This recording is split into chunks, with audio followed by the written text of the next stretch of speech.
Brian May from Queen is from a song called Killer Queen. And basically what this solo is doing is it's mimicking the vocal line and then adding some of Brian May's, specific guitar isms into the solo. So let's take a look at this a little bit and see what he's actually doing here.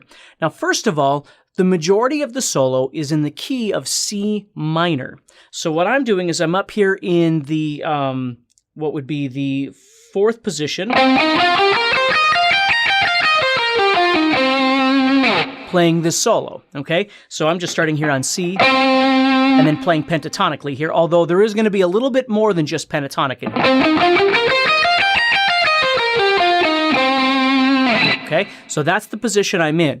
Now what we're going to do here is we've got a C here and we've got a C here, and we're going to target in on that C, on that root note as well. So the first thing we've got here is this, which is just a neat little, again, a vocal imitation. He's kind of imitating what Freddie Mercury does within the vocal line of this song. But basically what we're going to do here is we're going to play these two 17s, and then we're going to go to the 15, and then what we're going to do is we're going to pre-bend it, that 15 with my first finger here, and I'm going to bring it back down. So I'm bending it up to the 17 is what I'm doing. So I have, see that? And then I'm heading down here to the note G. Okay, so that's the first little thing. We got to get used to that nice little pre-bend. Okay, now remember, as you're doing all of these things, try and keep the strings as quiet as possible. Touch all the strings that you're not using. See, I'm kind of laying against everybody down here, and then I'm laying against everybody up here, trying to keep everybody quiet. So when I move for that pre-bend, or some people call it a ghost bend, see, it's already up in the air. I stop the string, and then I bend it, and then I pick it. Okay, now you'll see me put vibrato in various places, and I can't necessarily say that you have to put them in the same place. You might hear them in a different place.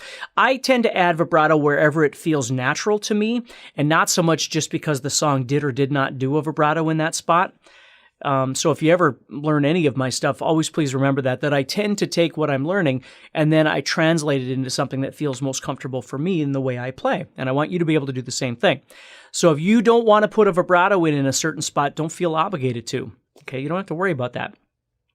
The other thing I want you to think about too as you're learning this is that you might look at a tablature or you might learn the solo or whatever it might be, and there might be little subtleties that are different from this tab that you looked at or whatever it might be. And again, that's a very natural thing because learning these solos is really just an interpretation for everybody on the way that they hear them.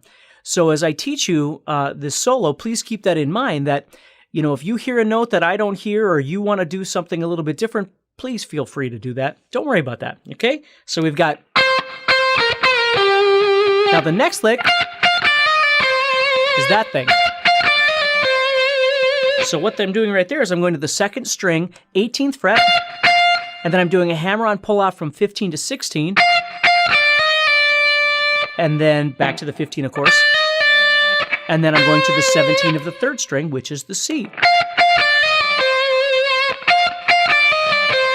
And notice that little pause in between those two 18s there. So here it is together.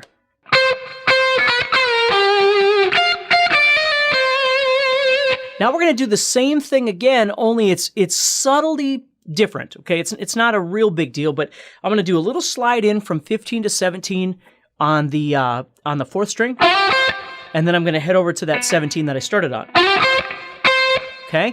Now after I do that 117, I'm not going to go, sorry, I'm not going to do that same lick. What I'm going to do is something a little bit different. He goes... And then what he does is he goes right to that 15, and he does 2 of those pre-bends.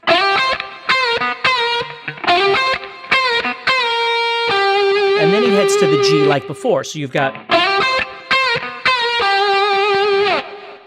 Okay, so it's a little bit different. Now again, if you hear it differently, or you'd rather just play the first one again to make it a little bit easier, don't worry about it, okay? So here is the whole thing so far.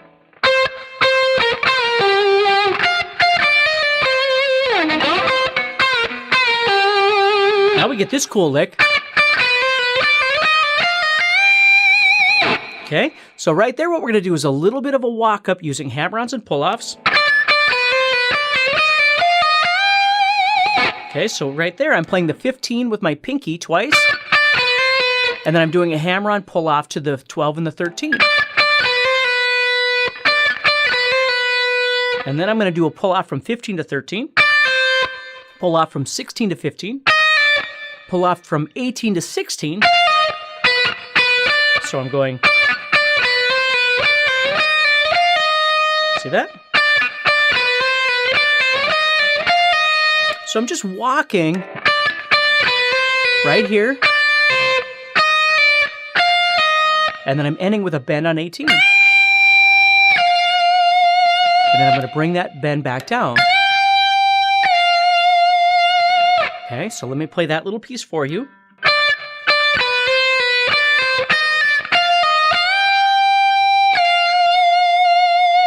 Okay, so you'll notice as I'm moving, I have two options really as I'm moving up like that. One is to kind of have a little bit of a stop in between each one. Or the other one is to actually just slide up. But you're sliding up really when the next note hits. Right there. So you're not really hearing the slide, right? Again, it's a subtle thing, but it's very, very important to make your movement sound smooth. So we have... And then... Okay, then we're going to go to the 16, and then we're going to go back to the 18, and then to the 15 of the first string. So now it sounds like this. Bring it back down. Here's the next part. And then what I'm going to do is I'm going to do two bends of 18. So I've got... So it goes up, comes back down. And then it goes back to the 16. Now at this point in the solo, there's actually another kind of overdubbed guitar that you can hear over the top. So you got to really dig in there to hear this. And then we've got... Now there, what I'm doing is I'm going to 16, which is kind of a weird note. We're going to talk about that in just a second. So I'm going 16, 18, and then 16 to 15. I'm going to pluck that twice. And then I'm playing 17 and then 16. Okay, then I'm going to go back to those 18s again. I'm going to go... Bend it back up twice and then down. And then it ends with... So I'm going... And you hear the scoop. And then I play the 18 underneath on the first string with my pinky. And then I'm going to get off of that 18 on the first string and play more of those 18s that I've bent on the second string. And then the very last one, I'm going to bend it up yet another half step. And if you want to add a vibrato, you can. You certainly don't have to. And that's the end of it. Okay, so let's break this down one more time a little bit, and then we're going to look at all these parts and kind of see what's going on, okay? So we have... That'd be step 1. Step 2 is... Step 3 is the repeat of the first one. Only that little slides before it. With the two little bends. Step 4 here. Okay, that's going to be step 4, and then we move on to step 5.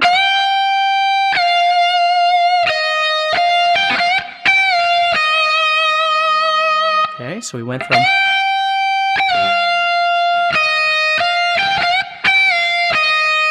Okay, then we're going to move to that 16.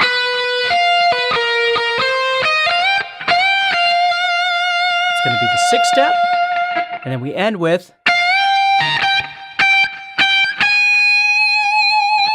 Okay, so this is a really neat solo to be looking at because nothing in it is way too fast, and it really is about control, right? It's about technique and control. So it's not speed, it's not all those kind of things. It's learning how to sing with your guitar. And if you've ever heard me talk about, seen any of my lessons or anything, I talk about that a lot because it's really, really important for us to learn how to sing, not just play fast and things like that. And I'm not saying that that's bad. I'm just saying learning how to sing is really, really important. So let's take a look a little bit of what the rhythm is doing underneath here. Now, it's not real easy to hear this, but here's my take on what's going on here underneath with the rhythm. I'm going to start off on C minor.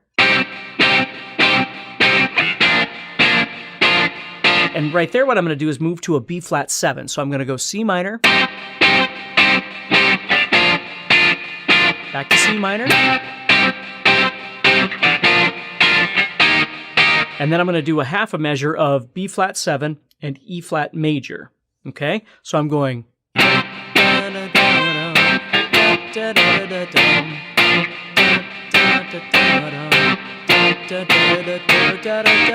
that's where that little lick is, right over that. Okay, then we're going to stay there after we did half a measure of this and half a measure of this. Now we're going to stay there and we're going to do this. We're going to go. So what I'm doing there is I'm playing E flat major for 2 beats. 1, 2. E flat major 7 for 2 beats. E flat 7 for 2 beats. And then G sharp or A flat major for 2 beats. So it goes 1, 2, 1, 2, 1, 2. Then we're going to go to G minor, okay, for 2 beats. So now we have.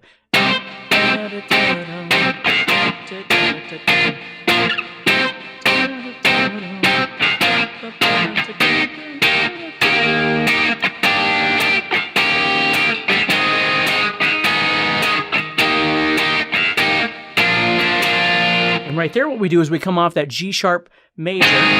We went to G sharp minor or A flat minor for 2 beats. Then we go back to E flat. Okay, and then we're going to hit it one more time. And then we're going to go to B flat 7. Yeah, so let me play that little piece for you. So it goes. Here it comes.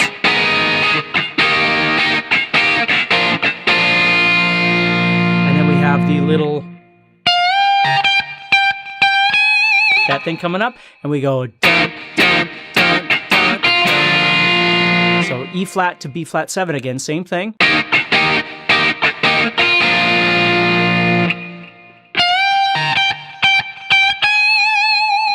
Okay, so that's how this is lining up.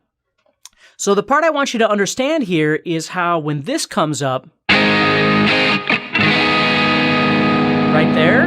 Okay, normally in a song, you don't normally see both a major and a minor of the same chord there. So what does he do? Well, that's right here. Okay, so we've got this.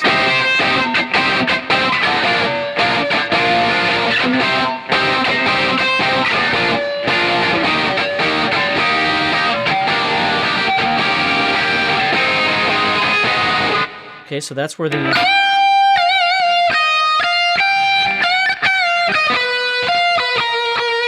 That's where that's happening. So it's just really neat because he's just following these chords around. Now, again, I teach courses on chord chasing, right? And what chord chasing is where you're looking for notes that fit with a chord that you're playing, okay? So if we look at this thing here, when we first do this, we've got the note G or C major there. And then right there, we go to a B, right? So we got to think, okay, well, we're going from a G sharp major to a G sharp minor. So we're looking for this C sound. Right? So right here, what he's doing is he's just playing around in the C minor. But to sort of mess around with that sound,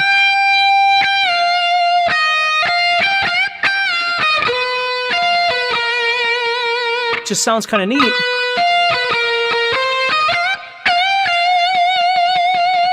right there. So this note fits over that, right? That fits over that. So again, I can't tell you whether Brian May is doing this because there's an element of logic in his brain, or whether he's just going by the sound of that he hears in his head, or he's explored that solo 500 different ways when he was sitting at home trying to write it. I can't tell you, but the point is that what you're going to notice about this is there's really three things happening here. Number one, there's the echo of the main melody line that Freddie Mercury is singing, right? Then the second part is just playing guitar. He's just doing elements of guitar playing, like the little walk-ups. Those are just classic kind of Brian May isms, if you will. And then the other part is the fact that he's always aware of melody. So even if he's not mimicking the Freddie Mercury element, he's still thinking about trying to land on the right notes that correlate with those chords, you see? So please remember that as you're learning these things, you always have different levels that you can think about with these solos, right? Number one is, hey, I love the song and I want to learn the solo, and that's it. And there's nothing wrong with that. I do that all the time, okay? The second thing is well, what key is it in and what scale is it using? Well, in this case, it's in the key of C minor, and it's using the C minor scale, okay? And then the third thing is digging even deeper and thinking, well, how is this constructed? Like, what's he thinking? And we can only speculate at that point of what, unless we've heard them, talk about it, of what was going on in their head. Just like when you improvise over something, you might have a hard time verbalizing what you just did, right? Because it's just an organic element for you. But there's no doubt in this solo that he is doing some of those three things, where he is trying to mimic the voice of Freddie, and doing his normal, usual guitar playing things, and then elements of melody or chord chasing, however you want to look at that, but trying to land on notes that make sense with the chords that are being played. So this is a great one, and you decide how far you want to go with studying this thing, but have some fun with it. And if you decide you really like it, needless to say, I would suggest taking a look at the entire song, although a lot of times when you're looking at Brian May and Queen stuff, you're looking at, harmonies and there's all sorts of different sort of orchestral elements to it as well. And that's why I wanted to target in on this one little solo, because it kind of encapsulates all the things that Brian does. So practice hard, and let me know if you have any questions. But let's see if you can work this